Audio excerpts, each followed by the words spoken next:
कणकवली तालुक्यातील खरेदी विक्री संघाच्या खत गोदाम इमारतीचे नीलमताई राणे यांच्या हस्ते उद्घाटन करण्यात आले। कणकवली तालुका खरेदी विक्री संघाच्या खत गोदाम इमारतीचे उद्घाटन सौ नीलमताई राणे यांच्या शुभ हस्ते करण्यात आले।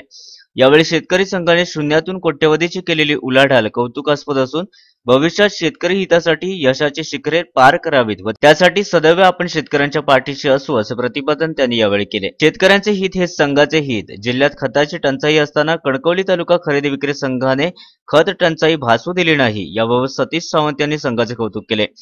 यावेळी माजी संचालकांचा सत्कार देखील करण्यात आला। संघाचे अध्यक्ष विठ्ठल देसाई, उपाध्यक्ष मिलिंद मेस्त्री, संचालक भालचंद्र साटम, प्रकाश सावंत, सुभाष सावंत, प्रकाश परब, अन्य संचालक, माजी संचालक, व्यवस्थापक व कर्मचारी आदी मोठ्या संख्येने उपस्थित होते। Bureau report, Konkan live, Kankavli.